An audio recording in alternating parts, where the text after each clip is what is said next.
this is Chris with my take, and today I've got kind of a laundry list of things that I have to bring up. I mean, it's all related to the same topic. It's basically the GOP agenda. And so I have a sheet of paper here with me that I'm going to just refer to every once in a while. But I just wonder what's going on with the Republicans out there, the legislators that are around the country, and what they're thinking is, what their rationale is as far as what they're doing to this country, especially on the state level. As far as nationally, I just think those people are a bunch of idiots up there. The Tea Party are a bunch of idiots, and they don't really see the harm that they're doing to this country. All they see is that they could possibly make a buck here or there by, being abstinent and trying to get Obama out of office.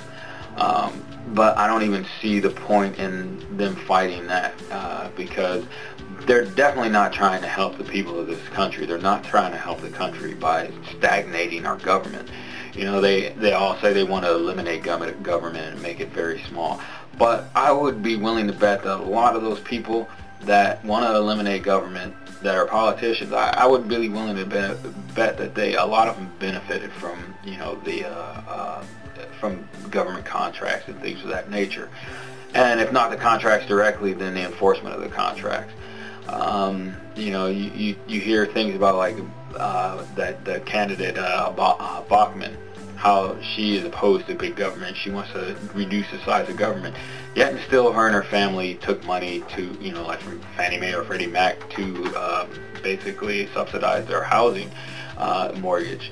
And other, things that they've taken for farming and stuff like that, farming subsidies and things like that. All these politicians have benefited from the government in one way or another. And ultimately, their job is in the government. So why would you want to do that? They seem to be able to willing to eliminate so many government jobs and cut so much waste. But all that waste, it pertains to people and jobs that these people are going to lose. So they're so willing to cut these jobs, but one thing that they don't seem to think about is that they work for the government. So eventually, if they want to get rid of the government, then it's just kind of a moronic way to look at it. I'm going to eliminate the very thing that supports my way of earning a living. And I know some of them don't. That's not their only source of income, but some of them, I imagine it is. Like the foreclosure guy that won't pay his child support. That guy's in debt up to his ass, and I can imagine that the money that he gets out there from the government is probably more than what he was making before. Anyway, back to what I was talking about before, the GOP agenda as far as on the state level, because I'm talking about the group ALEC, A-L-E-C. And you can look them up on the website called alecexposed.org.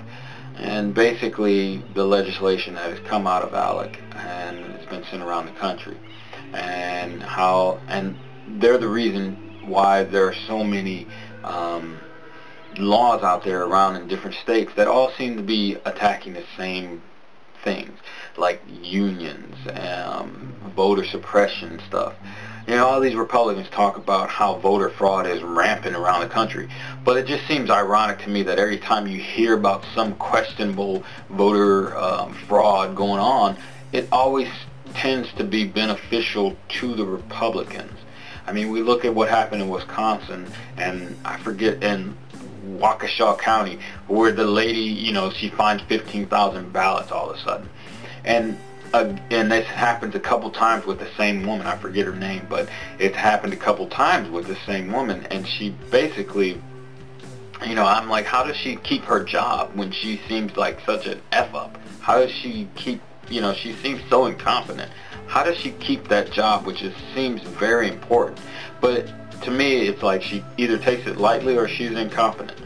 But anyway, so all this voter suppression, all these voter rights laws that they want to change, it just seems very funny that, the thing that they're trying to say their fight, actually, if you look at past instances, it's the opposite. You know, it's the Republicans that want to fight this voter fraud, but it always seems to be something questionable about what happens with them. Look at 2000 with Bush, that whole fiasco in Florida.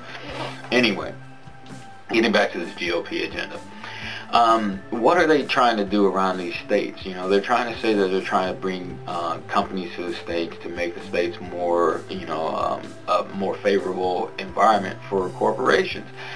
But what corporations are they trying to bring into the state? When they're trying to eliminate education by cutting all the budgets for education all around the country.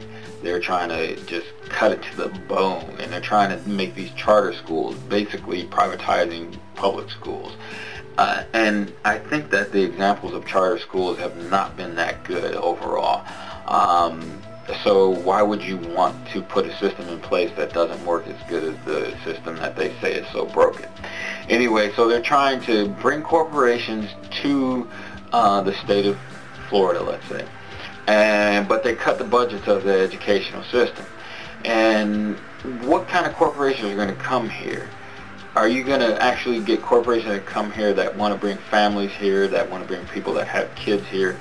And would those people want to then bring their kids here if you've got such a bad educational system that all the funding for it has been cut to the bone and teachers have been laid off and there's classroom overcrowding? What kind of corporation are you thinking about bringing here? I think the corporations that you bring here would be corporations that don't care that much about the people here or the educational system here, and they're going to be looking to hire locals, and they're not going to be looking for educated people because you've cut the budgets on your education. They're going to be looking for people to do manual labor or menial tasks or jobs that pay minimum wage or less. And is that really going to help your state? I mean, it basically brings the value of your state down. You know, you got like these presidential candidates running around. You got Governor Perry talking about how many jobs he's created. But even his wife says that these aren't, like high-profile jobs. They're not real good jobs. They're like minimum wage jobs. What good is that? I mean, is that what we want? Do we want to have a country of minimum wage jobs? Which it seems that these governors want to do around the state, because they're not only eliminating education for primary schools and things of that and high schools, they're also trying to mess with colleges. They're trying to raise tuition. They're trying to basically make it so that college is so unaffordable that only the elite can go to school, because people are going to start looking at what it entails to get a degree in different fields, and those fields are just going to be wiped out. Education especially, because how can you attract teachers if every single year they're being attacked? I mean, even if you can have the most adamant person out there who wants to become a teacher, but if she sees all the attacks and how much they lose in their pay and their benefits and their respect, everything is being lost, and the teachers being trampled. How could you attract the best teachers to that type of environment? This is not the right way to go. The GOP should know this, but they don't. They just want to get corporations to come here because we've got a bunch of stupid people in this state, I'm not calling Florida stupid or whatever. I'm saying we will have a bunch of stupid people in this state because the education system is going to be so broken at the time. I already talked about the low-paying jobs, so I'm going to go on to something else.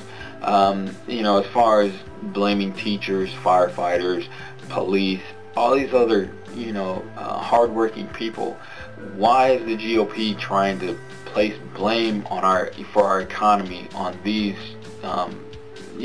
these sectors of workers? It doesn't make any sense.